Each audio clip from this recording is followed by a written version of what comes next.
روحی غازیان کے سامنے تو اتنی ہمت دکھا آئی تھی، لیکن اب اس کا دل خوف کے مارے تھر تھر کانپ رہا تھا۔ تیز تیز سیڑھیاں اترتی وہ نیچے والے پورشن میں آ کر رکی۔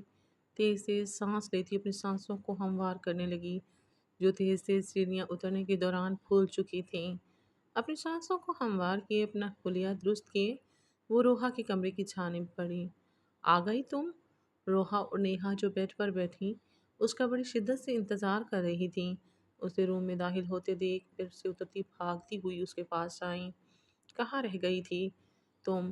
اتنی دیر لگا دی، ہمیں تو لگا پکڑی گئی تم۔ نیہا اس کے ہاتھ میں لوڈو دیکھتی بولی، میں اور پکڑتی جاؤں؟ ایسا ہو ہی نہیں سکتا۔ وہ الگ بات ہے، انہوں نے مجھے دیکھ لیا تھا۔ روحی لوڈو بیڈ پر رکھتی خود بھی بیڈ پر بیٹھی۔ کیا مطلب تمہارا؟ غازیان بھائی نے تمہیں دیکھ لیا تھا؟ دونوں چونکیں۔ ہاں، انہوں نے تمہیں کچھ کہا تو نہیں؟ دونوں پریشان ہوئیں۔ ان کی اتنی ہمت کہ مجھے روحی دلاور خان کو کچھ کہہ سکیں؟ روحی اپنی گھبراہٹ چھپاتے بولی، ورنہ جو حرکت غازیان نے کی تھی اسے تو سوچ سوچ کر ہی اس کی جان آدھی ہو رہی تھی۔ روحی یار زیادہ چھوڑنی بند کرو اور صحیح بتاؤ ہوا کیا ہے؟ کچھ نہیں ہوا، سچ کہہ رہی ہوں۔ تھوڑا غصہ ہوئے، پھر میں نے بالکل ویسے ہی کیا جیسے تم لوگوں نے مجھ سے کہا تھا۔ اپنا حق استعمال کیا اور ان کی بولتی بند کر دی۔ کیا سچ کہہ رہی ہو؟ یار مجھے تو یقین ہی نہیں آ رہا۔ روحا اور روحی دونوں بھی یقینی کے عالم میں اس کے دائیں بائیں جانب آ کر بیٹھیں۔ تم نے غازیان بھائی کی بولتی بند کر دی؟ ہائے کیا نظارہ ہوگا! مجھے تو تصور میں ہی غازیان بھائی کی شکل سوچ کر ہنسی آ رہی ہے۔ نیہا نے مسکراتے کہا تو روحی کی نظروں کے سامنے غازیان کا بے باک قہقہ لگاتا چہرہ لہرایا، کانوں میں اس کی سرگوشیاں گونجیں۔ روحی نے اپنی آنکھیں بند کرتے جھرجھری لی، بس کرو اب دونوں، چلیں اب لوڈو کھیلتے ہیں۔ روحی ان دونوں کے درمیان سے اٹھی۔ اس نے ان دونوں کا دھیان دوسری طرف متوجہ کرنا چاہا، کہیں یہ دونوں اس کا جھوٹ ہی نہ پکڑ لیں۔ ہاں چلو لوڈو کھیلتے ہیں۔ تینوں ایک ساتھ بیڈ پر بیٹھیں اور درمیان میں لوڈو رکھتی اپنے اپنے کلر چوز کرتی کھیلنے لگیں۔ ٹھنڈے پانی کے ٹب میں لیٹی وہ خود کو اذیت پہنچا رہی تھیں۔ اس کا وجود بالکل ٹھنڈا پڑ چکا تھا۔ اپنی ناکامی کے بارے میں سوچتی ایک بار پھر وہ سر پانی کے اندر لے جاتی، اپنی سانسوں کو روک گئی۔ راسلی، دروازہ کھولو، دروازہ کھولو۔ چندا بائی اور اس کے ساتھ کچھ اور لڑکیاں کب سے دروازہ بجا رہی تھیں، لیکن اندر گہری خاموشی تھی۔ مسلسل دروازہ بجانے پر بھی جب اس نے دروازہ نہیں کھولا تو چندا بائی نے ایک لڑکی کو واش روم کی دوسری چابی لانے کو کہا، جو وہ راسلی کے ڈریسنگ ٹیبل کے دراز سے نکال کر لائی۔ چندا بھائی نے جلدی سے دروازہ کھولا اور ہاتھ کے اشارے سے باقی سب کو باہر ہی رہنے کا اشارہ کیا۔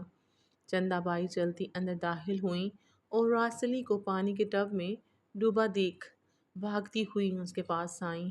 راسلی! چندا بائی نے بازو سے کھینچا، اسے باہر نکالا، جس پر راسلی نے ایک گہرا سانس بھرا۔ راسلی کیا تو پاگل ہو گئی ہے؟ کیا کر رہی تھی تو اس ٹھنڈے پانی میں؟ جلدی سے باتھ روب اس کے گرد پھیلاتے اسے اپنے ساتھ لگاتی کمرے میں لائیں، جبکہ راسلی کی آنکھوں سے آنسو بہہ رہے تھے۔ وارڈروب سے اس کے کپڑے نکالتی اس کے ہاتھ میں دیے، جلدی سے ان گیلے کپڑوں کو بدلو ورنہ سردی لگ جائے گی۔ راسلی ان کے ہاتھ سے کپڑے لیتی ڈریسنگ روم میں بند ہوئی۔ تھوڑی دیر بعد کپڑے چینج کرتی باہر آئی اور بیڈ پر بیٹھی چندا بائی کے پاس بیٹھی۔ راسلی، یہ کیا حرکت تھی؟ چندا بائی نے ناگواریت سے پوچھا۔ تائی، وہ پھر ہمارے آدمیوں کے ہاتھوں سے بچ گئی۔ ایک بار پھر شمس خان نے مجھے ہرا دیا۔ اس کے گلے لگتے پھوٹ پھوٹ کر رونے لگی۔ راسلی، ابھی تو آغاز ہوا ہے۔ اگر آغاز میں ہی تم ہار مان جاؤ گی تو پھر کبھی بھی تم شمس خان سے بدلہ نہیں لے پاؤ گی۔ خود کو مضبوط بناؤ، آغاز سے لے کر اختتام تک تمہیں مضبوط رہنا ہے۔ کیا ہوا؟ جو ابھی وقت شمس خان کا ہے، وقت بدلے گا اور جب ہمارا وقت آئے گا تب شمس خان کی بربادی شروع ہوگی اور تمہارا بدلہ پورا ہوگا۔ اسے خود سے الگ کرتی اس نے اس کے آنسو صاف کیے۔ جہاں اتنا انتظار کیا ہے وہاں کچھ دن اور شمس خان کی عزت ضرور ہمارے کوٹھے کی زینت بنے گی۔ ہاں بالکل، کہتی وہ دوبارہ چندہ بائی کے سینے کا حصہ بنی تھی۔ بلیک پینٹ پہنے بغیر شرٹ کے اپنے توانا وجود کے ساتھ ہاتھوں میں سفید پٹیاں باندھے رنگ کے بیچوں بیچ کھڑا غازیان خان آنکھوں میں وحشت لیے اپنے سامنے کھڑے وجود کو گھور رہا تھا، جبکہ اس کے بالکل سامنے اذہان خان کھڑا تھا۔ وہ بلیک پینٹ پہنے بغیر شرٹ کے اپنے دونوں ہاتھوں میں پتیاں باندھے کھڑا تھا۔ اذہان نے اسے ہاتھ کے اشارے سے اپنے پاس بلایا تھا، جس پر غازیان بھاگتے ہوئے اس کی جانب بڑھا تھا۔ پھر دونوں گتھم گتھا ہوئے ایک دوسرے کو مار رہے تھے۔ مقابلہ برابری کا تھا، مار بھی دونوں برابر کھا رہے تھے۔ ایک دوسرے کے ہاتھوں کو پکڑے وہ دونوں ایک دوسرے کو گھور رہے تھے۔ کیا میں اس غصے کی وجہ جان سکتا ہوں؟ اذہان غازیان کی سرخ آنکھیں دیکھتا بولا۔ پتہ نہیں مجھے غصہ کس بات پر آ رہا ہے، شاید اپنے دل پر۔ غازیان نے جھٹکے سے اذہان کو چھوڑا اور سائڈ پر رکھی پانی کی بوتل اٹھا کر ٹھنڈا پانی اپنے منہ اور برہنہ سینے پر گرایا، جبکہ اذہان ہاتھوں سے پٹیاں کھولتے اس کی جانب ہی دیکھ رہا تھا۔ جب بھی وہ دونوں میں سے کسی کو بھی غصہ آتا تھا اور جب وہ اپنا غصہ کنٹرول نہیں کر پاتے تھے، ایسے ہی ایک دوسرے سے فائٹ کر کے اپنا غصہ اپنے وجود کو تکلیف پہنچا کر کم کرتے تھے۔ ماما کے جانے کے بعد میرا دل بالکل ویران ہو گیا تھا۔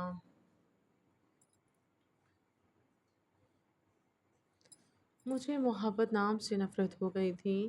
میرا دل بالکل پتھر بن چکا تھا۔ کسی کے دکھ تکلیف سے مجھے کوئی فرق نہیں پڑتا تھا، لیکن اب میرا دل مجھ سے بغاوت کر رہا ہے۔ وہیں رنگ کے درمیان زمین پر بیٹھتا بولا۔ اذہان بھی بالکل اس کے ساتھ آ کر بیٹھ گیا اور بڑے دھیان سے اس کی باتیں سننے لگا۔ اس کی دھڑکنیں جو ہمیشہ نارمل چلتی ہیں، اسے دیکھتے ساتھ ہی تیز تیز دھڑکنے لگتی ہیں، ایسے جیسے دیکھ کر پاگل ہو جاتی ہیں۔ اس کی طلب بڑھنے لگتی ہے۔ اتنی طلب مجھے ڈرگز کی نہیں ہوتی جتنی اس کی ہوتی ہے۔ اس کی باتیں سن کر اذہان ہلکا مسکرایا۔ کون ہے وہ لڑکی؟ وہ جانتا تھا وہ کون ہے، پھر بھی اس کے منہ سے سننا چاہتا تھا۔ غازیان نے سرخ آنکھوں سے اس کی جانب دیکھا۔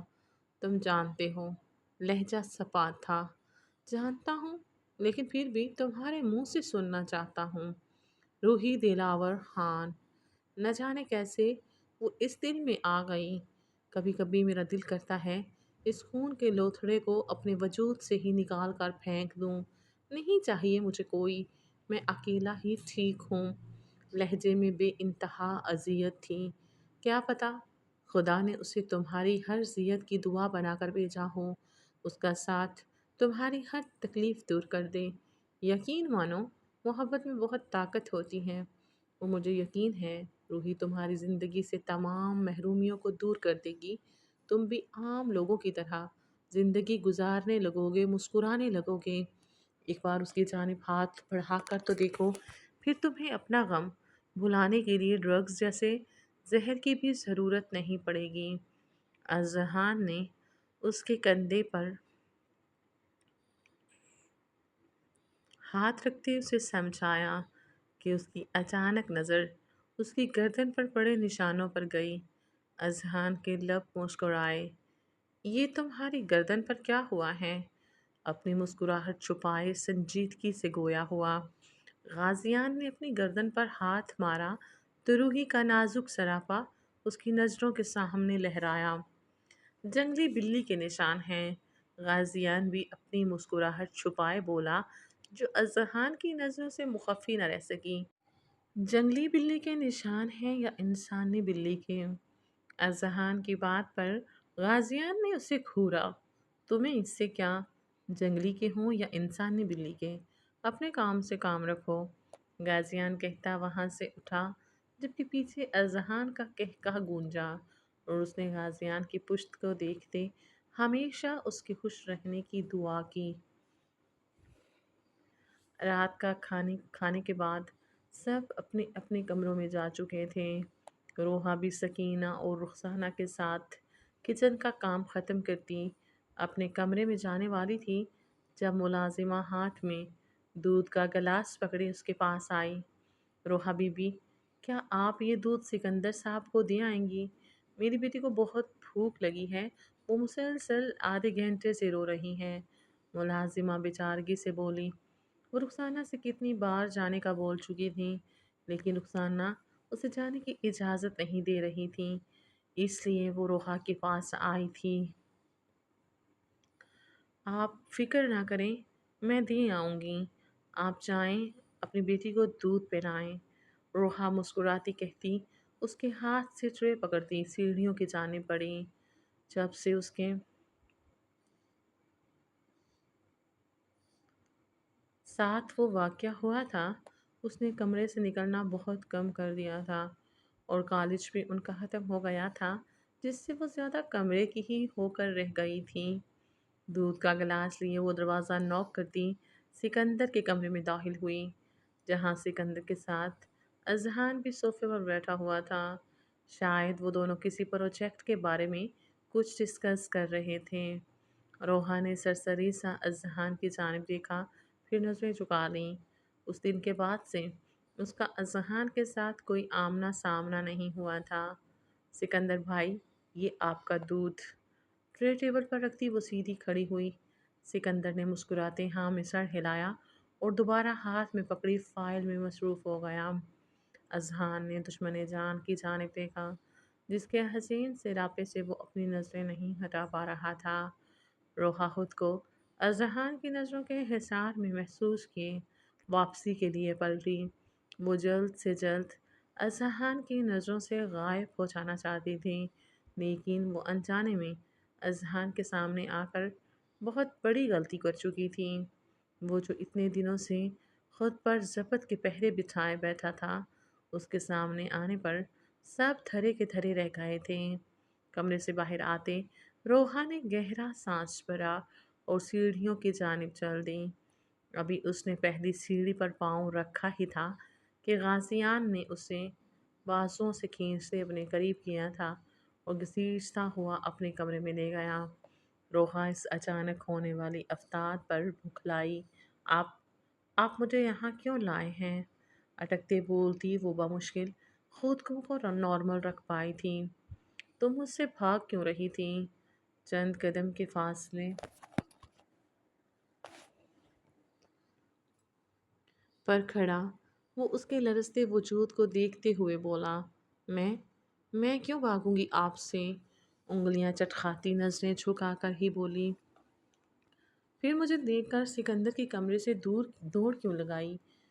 وہ مجھے تائی امی نے جلدی واپس آنے کا بولا تھا، اس لیے۔ آواز میں لرزش تھی جسے اذہان صاف محسوس کر رہا تھا۔ اچھا، ایسی بات ہے تو پھر مجھ سے اتنی دور کیوں کھڑی ہو؟ میری نزدیک آؤ۔ ہاتھ پینٹ کی پاکٹ میں ڈالتا وہ اس کی جانب بھی دیکھ رہا تھا۔ جب روحا نے اپنی جھکی نظریں اٹھا کر اس کی جانب دیکھا، دونوں کی نظریں ملی۔ روحا کی آنکھیں سہمی ہوئی تھیں، جبکہ مقابل کی آنکھوں میں خمار تھا، شاید اس کی قربت کا خمار، جس کی تاب نہ لاتے روحا نے نظریں جھکائیں۔ سنا نہیں میں نے کیا کہا ہے؟ دوبارہ اس کی روف دار آواز گونجی۔ روحا بے بس ہوئی۔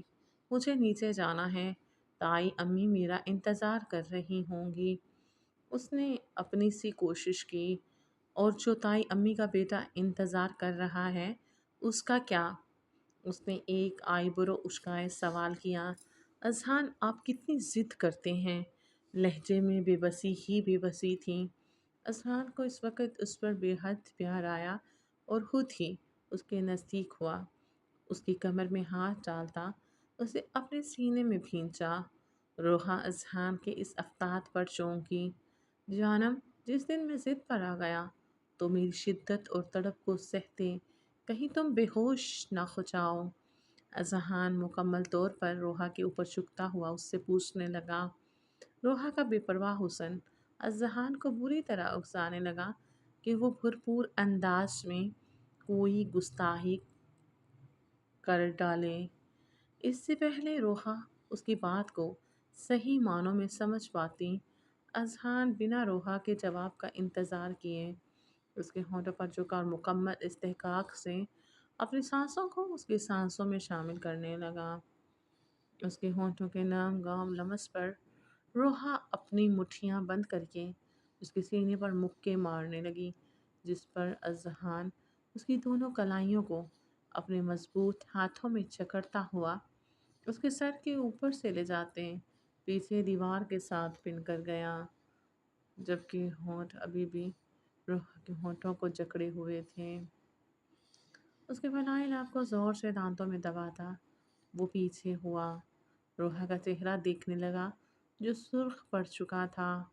آپ بہت برے ہیں، گہرے گہرے سانس لیتی خود کو نارمل کرتی شکوہ کرنے لگی۔ ایک دن سچ میں میری سانسیں بند ہو جائیں گی آپ کے اس عمل سے۔ نظریں ملائے بغیر اس نے اذہان کو اپنے اوپر سے ہٹانا چاہا۔ میرا انداز تو پیار کرنے کا ایسا ہی ہے، بے باکی سے کہتا اس کے سرخ ہوئے گال پر دانت گاڑ گیا۔ پلیز مجھے جانے دیں۔ روحا نے اپنے ہاتھ چھڑانے چاہے۔ ویسے کہاں جانا ہے تمہیں؟ اور پلیز اب ماما والا بہانہ نہ بنانا۔ اذہان اس کے احتجاج کو نظر انداز کرتا ہوا بغیر اس کی کلائیوں کو چھوڑے سنجیدگی سے پوچھنے لگا، آپ کی پہنچ سے دور؟ وساہتہ روحا کے منہ سے نکلا تو اذہان نے اپنی گرفت اس کی کلائیوں پر سخت کر دی۔ روحا گھبرا کر اس کا چہرہ دیکھنے لگی جو بالکل سنجیدہ تھا۔ کیوں؟ ابھی سے تنگ آ گئی میرے پیار سے؟ ابھی تو میری شدتوں کو سہنا باقی ہے۔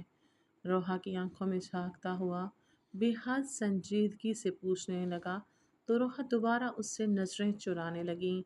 بولا تھا خود کو مضبوط بناؤ، تم اذہان خان کی بیوی ہو جس کی شدتیں تمہارا نازک وجود برداشت نہیں کر پائے گا۔ اس کے گردن میں منہ چھپاتا اس کی بیوٹی بون پر ناک کو رب کرتا وہ بگمبھیرتا سے بولا، اپنا آپ مجھے سونپ دو، یہ پل یہ لمحات مکمل طور پر میرے نام کر دو۔ اس کی گردن سے سر اٹھاتا سرگوشی میں اس کے کان کے پاس بولتا وہ اس کے کان کی لو کو دانتوں میں دبا گیا۔ اذہان کی بے باک باتیں سن کر روحا کے ہوش اڑے اور اسے اپنا یہاں آنا پر پچھتاوا ہوا۔ کیوں اس نے ملازمہ کی بات مانی؟ آپ مجھ سے ایسی باتیں کر کے مجھے خوف زدہ کر رہے ہیں، پلیز مجھے چھوڑ دیں۔ اپنی کلائیاں اس کے مضبوط ہاتھوں کی گرفت سے آزاد کروانے کی کوشش کرنے لگیں جو اذہان نے اس بار شرافت سے آزاد کر دی۔ اس وقت روحا میں اتنی ہمت نہیں تھی کہ وہ اس کی بے باکیوں کو برداشت کر سکے۔ اذہان کے تھوڑا سا پیچھے ہونے پر روحا نے سائڈ سے نکلنا چاہا۔ اذہان دوبارہ اس پر جھکتا دائیں بائیں ہاتھ رکھتا اس کی کوشش کو ناکام بنا گیا۔ روحا اپنے اوپر دوبارہ اس کا جھکاؤ محسوس کر کے بکھلا گئی۔ اذہان ہمیں شش اس کے ہونٹوں پر انگلی رکھتا اسے خاموش کروا گیا، جبکہ اذہان کے اس انداز پر روحا کا دل زوردار انداز میں دھڑکنے لگا۔ ہونٹوں سے سرکتی اذہان کی انگلی نیچے اس کی ٹھوڑی تک آئی۔ روحا کی نظریں اس کی انگلی پر جمی ہوئی تھیں۔ تھوڑی سی ہوتی اس کی انگلی نیچے گردن سے ہوتی اس کے دل کے مقام پر آئی۔ جیسے ہی اس کی انگلی دل کے مقام پر پہنچی، روحا نے ایک ہاتھ سے اس کی انگلی کو پکڑ کر مزید نیچے جانے سے روکا۔ اذہان نے اپنی انگلی اس کے ہاتھ میں دیکھتے اوپر اس کے چہرے کی جانب دیکھا جو زرد ہو رہا تھا۔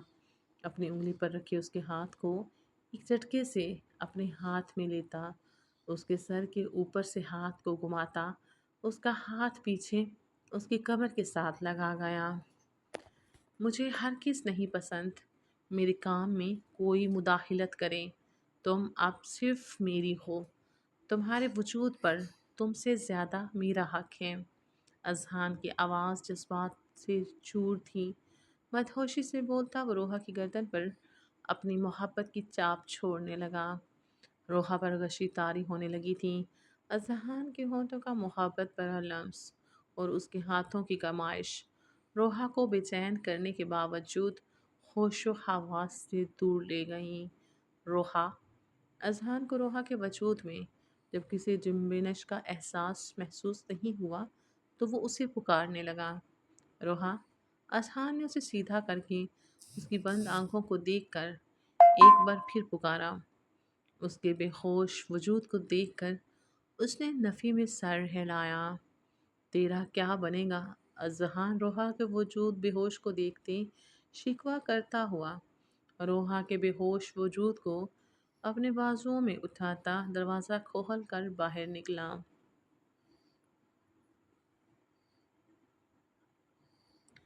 سیڑھیاں عبور کرتا وہ اس کے روم میں لایا اور بیڈ پر لٹاتا اس کے گال پر شدت بھرا لمس چھوڑتا، بلینکٹ اچھے سے اس پر ڈالتا، روم کی لائٹ آف کرتا وہاں سے چلا گیا۔